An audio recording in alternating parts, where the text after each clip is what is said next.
My mom is 88, and they continue to drive.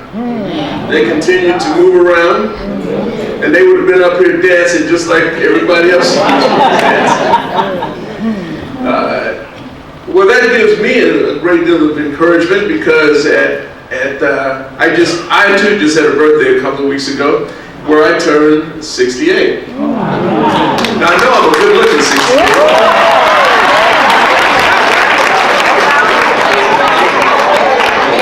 And that was one of the reasons I pledged Kappa, because they said we're the pretty ones. Don't worry about it. I believe in humility. And if you don't believe me, ask me. I'll tell you how humble I am. So we are going to retire by putting new tires on to drive our journey.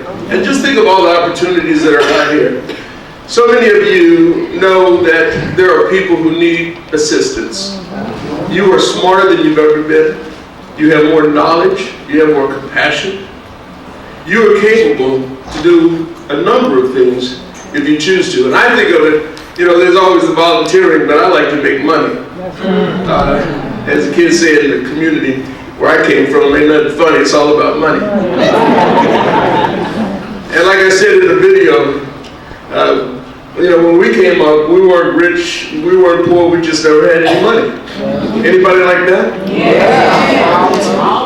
But now we're in a little different position, but we can always use a little bit more.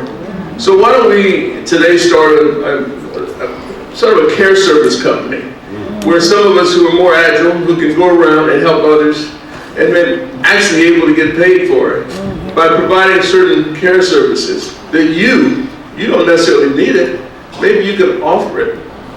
And what about those single moms out there looking for jobs who have that one baby and they need sort of a babysitter, somebody who's mature, who understands children and how to take care of babies and how to raise them?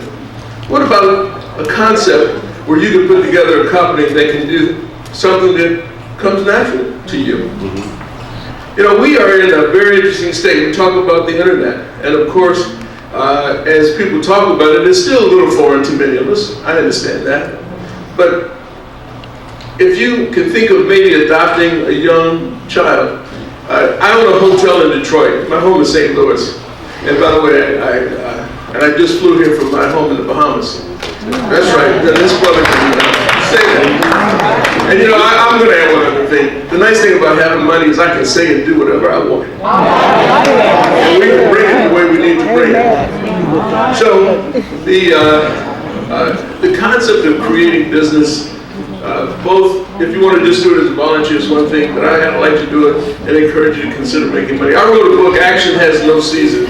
It's the strategies and secrets to gaining wealth and authority. A lot of folks write books about, thinking and growing rich and all that. Well, most of them got rich because you bought their book. Well, I became wealthy first, and then I wrote my book, because I believe that as an African-American man, I have to be able to provide information to my people at all ages who are interested in hearing how I did what I did. I've taken 3 companies public. I've owned about 14 full-power TV stations around the country. I've owned about 12 hotels, including one right here. I used to own a Marriott Courtyard right off the Stennis Road. Sold it a couple of years ago. Now, my daddy worked at the post office. So, I come from a nice middle-class background, but again, we weren't rich. I mean, they made ends meet. I worked my way through college and through law school.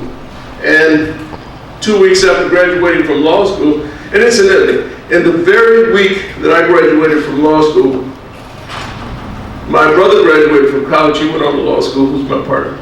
But in that same week, my mama graduated from college. She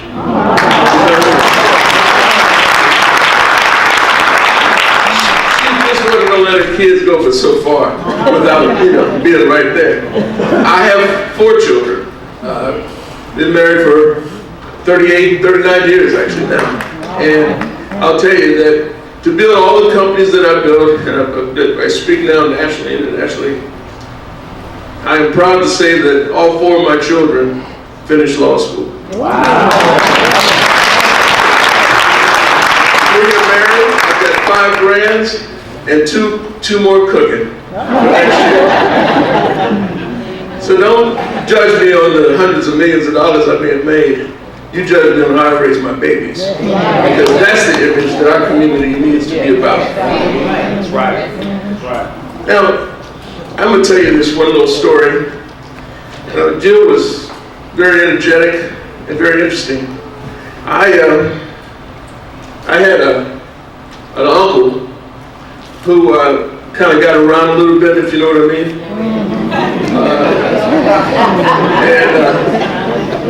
So Uncle Herschel went to a sex therapist once.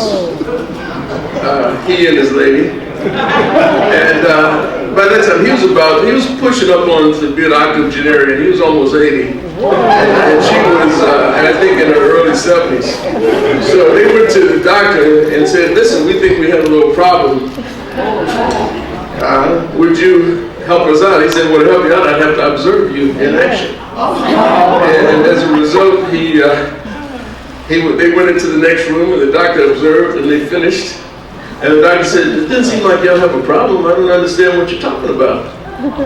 Don't let the Congresswoman know I told the story. But I am in a room full of adults, okay? Well, Uncle Herschel said, well, let me do this, Doc. Can I come back next month? Same day, same time. The doctor said, well, if you feel you need that, fine. Well, he did that for 3 months running. So after it was over, the doctor got a little suspicious. The second doctor got a little suspicious. He said, listen, I've been watching you and your lady for 3-4 months now, and there doesn't seem to be a problem. He said, now come on, fess up. What's the real deal here? And he said, well, the reality is, Doc, she's married to somebody else. And the other reality is, I'm married to somebody else. But I'll tell you this. If I were to go down to the Holiday Inn, it would cost $125 a day. If I'm coming to you, Medicare pays for it.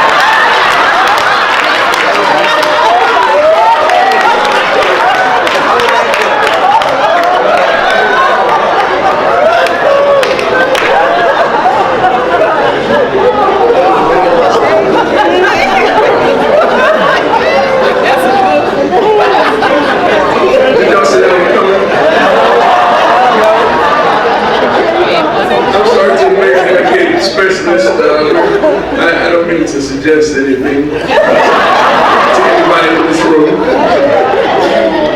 But let me just say, I'm not here to do much more than to say, I coined a word, it's called the actionaire. The actionaire. And it's kind of nice for a brother to coin a word, because usually when we coin a word and it goes into dictionaries and Wikipedias and all that, it's words like bling bling, or bootylicious. An actionaire is one who takes their ideas, their dreams, their passion, and they pursue them with courage and confidence and bravado. You have purpose. You, individually, have a purpose. Every day when you wake up, you're given 86,400 seconds. Write that down. Every day when you wake up, you're given 86,400 seconds. That's 24 hours. And the moment you think of the moment, it's already gone. So you have to live every moment to its fullest extent. You have to take your purpose, and you have to get up out of bed, and you got to pursue it with that courage and that confidence. You can do it. That's right. How many of you think outside the box? Raise your hand. Put your hands down because I'm a spanking for raising your hand. If you're thinking outside of the box, doesn't that presume that you are in a... Oh, wow. Dr. Ross, please don't hurt me like this. But sometimes we don't realize that society places in a box of a mental blockage. Ladies and gentlemen, there's no such thing as a box. There never has been and there never will be. There's nothing to think outside of. Just be yourself. Just take your purpose. Nobody's here to judge you. Nobody on this earth is here to judge you. They don't have a right to judge you. You determine who you are. And I'm going to close with another thought. What would your life be like if you could eliminate the fear of failure? First word, fear. Fear is just a mental construct. It's not of nature. It's not grass growing. It's not the wind blowing. It's like that obnoxious cousin that came and visited you at the house for a day and stuck around for a month. Fear is just a mental construct. You can eliminate that. It's not physical. Second word, failure. I say to you that there are times in your life in business where things may not have come out the way you wanted. You may have had marriages. Ladies, you may have met a man who didn't act the way he's supposed to act. Brothers, I know that y'all had some women who were like that as well. Marriages may have broken up. Businesses may not have turned out the way you wanted them to turn out. But did you learn from the experience? Did you gain from the experience that you can pass on to others who need your experience to be delivered to them? So there's no such thing as failure. Only an experience where the outcome isn't as you would have liked, but you did gain from it. Will you follow me okay? Yes. All right. So I'm concluding this way. You know, there's the old boy system that's out here, and usually that doesn't include those of us who are ripe in age. So I just want the old boys to know that they need to move aside, because there's this senior revolution that's about to take place, that's about to take over a business, that will be taking over policies of business, that will continue to grow this country, and you will be the leaders, and you will allow your legacy to take place in your family and your friends, because there's no such thing as a box. You've eliminated the fear of failure, and you know what to do with Medicaid from now on. Thank you very much.